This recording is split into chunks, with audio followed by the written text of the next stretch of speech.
Chris Adamson set for his BlueClaws managerial debut 1 year later than we thought, but happy to get it underway on Tuesday night. Chris, welcome. How are you? Really well, thank you. Hope all's well. How was the spring? I know you did a half a spring last year. How was the full spring this year? Oh, it was great. It was full on, with a lot of the different protocols and whatnot, and the guys scheduling. Chris Truby, our farm director, did an outstanding job at making sure that everything went as smoothly as possible and guys moving around. So it was awesome, and guys got a lot of reps and a lot of small group stuff. So it was really good for the guys.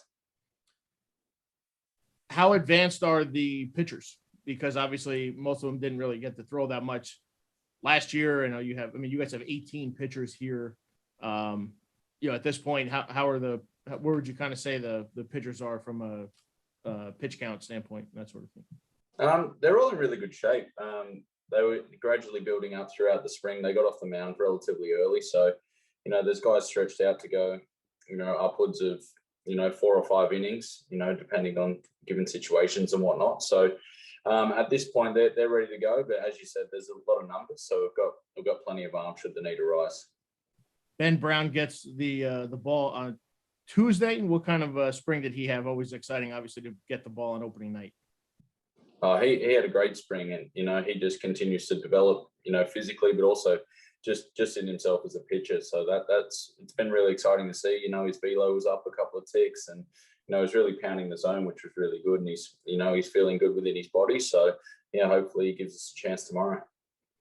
So let's touch on some of your 12 position players that you guys have here. I guess probably the most notable is Bryson Stott, who was a first-round pick 2 years ago. How much did he play with you guys this spring, and what did you see from him? I mean, he had an amazing spring. He was obviously there in a big league camp, and had some at bats, particularly in the back end. He started to really find his feet in that regard. So he was really good. And then when he came back on the minor league side, he was a cut above. He had a really good spring. Had great at bats consistently. Played really strong defense. So it's really exciting, just for him to get an opportunity to play a full season, given that last year was taken away. But no, he's in a really good spot. His double play partner, I guess, or one of them, will be Jonathan Guzman, who played here in 2019 when the BlueClaws were a low A team. He could hit a little bit, and those that saw him here 2 years ago know he has a great glove. He's got to be that should be a fun double play combo. Oh, absolutely, yeah. And they're both just really good guys as well. That's one thing with the roster. There's a lot of good baseball players, but there's a whole hell of a lot of good people as well. So Guzzy, what he does on the field is really valuable, but who he is in the locker room and in the dugout is another thing that's really valuable too. So I look forward to seeing him play together. Your catchers, you got a young guy, Logan O'Hoppe. He's only 21. He's one of your younger, players. He was, I think, at big league camp too. What kind of spring did he have for you? Yeah, again, he just continues to thrive. He got some experience last year at the alternate site and in spring training 2.0. So that was good for him. So he got to develop and actually play a little bit more than some of these other guys. And this year went in a big league camp and, had some really good at bats and, caught really well when he was behind there as well. So he's ready to go. He's excited. He's from, this area. He's only from about an hour and a half away. So it's going to be good to get to play in front of his family. So he's really excited. He played for you, right, in Australia? He did 2 years ago. So both he and Cole Stovey, I had them in Australia back in 19. So it's pretty cool to reunite on the other side of the world and get to do it again. Did you have any guys from this roster this past winter? Not this year. A lot of the guys we had this past winter are in Double A right now. So because they were a little bit older. Thomas Lee, Taylor Lehman, I should say. He's up there. Austin Ross is up there. Hennigan's up there. Fitch. So it's really good just to see, them take the opportunity down in Australia and really run with it and have a good spring. I like this pipeline from over here to down there. That's pretty cool. Yeah, it's really fun. There's almost a little bit of a cold breeze down in Adelaide, South Australia, which was probably a little bit unexpected a couple of years ago. But no, it's just good. And the people back home, they love following, the guys that have been there and where they finished with their careers. So it's really exciting for them back home also. You have 3 outfielders listed, I guess, some of the infielders will might get a little work in the outfield. But what can you tell us about this group here with Keaton Greenwald, Hunter Hearn, and Jalen Ortiz? Oh, there's some really good athletes, to be honest with you. They're all bigger guys and kind of catch you off guard with how athletic they can be. So, they'll see time in center field. And as you know, the stadium, there's a fair bit of real estate out there that they have to go and cover. So they move around really, really well. And as I said, they're big, athletic, strong guys that can offer a lot from an offensive standpoint as well. So that's going to be exciting. And there'll be a couple of the infielders that might see some time out there. But right now, they'll give us a real chance. What kind of excitement do you have personally? You were supposed to be here last year. We know what happened. This is your first year, fully managing now in minor league baseball. It's obviously exciting for the players, but this has to be a special opening night for you too. Oh, absolutely. I think any opening night is exciting. It's almost, today feels like the day before Christmas a little bit, So we're just really excited to get back on the field, in particular after last year, when we all got to experience how quickly it can get taken away. I think we're all just really thankful that we get an opportunity to go out there and give it our best, But as you mentioned, it's just super exciting, and just to see all the guys that have worked so hard to this point go out and actually see the fruits of their labor. That's exciting. And from a personal standpoint, obviously, I'm super pumped to be able to get out there as well. So really looking forward to it. Well, how is this spring different for you with all the protocols? And obviously the players are going to have to go through stuff, protocols throughout the year. That's going to be a mental test as well as the baseball obviously becomes a physical test. Yeah, absolutely. And I guess that everything with the virus and whatnot, a lot of it is out of our control, in terms of what the protocols are. So, the things within our control we'll deal with to the best of our ability. But at the end of the day, as I just mentioned, we're going to get to play. So if we have to do a few things on the way there, whether it be breaking into small groups or where we eat or wearing a mask inside, those types of things, irrespective of how we feel about it, it's going to give us a chance to be able to play. So that's something that I'll continue to remind the guys of, and they've been really good with it thus far. What kind of brand of baseball do you think that would you like to play as the manager? Well, a really high energy style of baseball. Again, I talk about controllable stuff, and, our attitude and our energy and effort are the things that we really can control. So that's something that we want to bring on a nightly basis. And, we're going to run the bases really hard. We're going to grind out our bats in the box, and we're going to try and pound the zone on the mound. So, a lot of that seems overly simplified, but, we're going to see some guys moving around the field, and there's going to be running. We're going to try and take extra bases and just look to put as much pressure on as possible.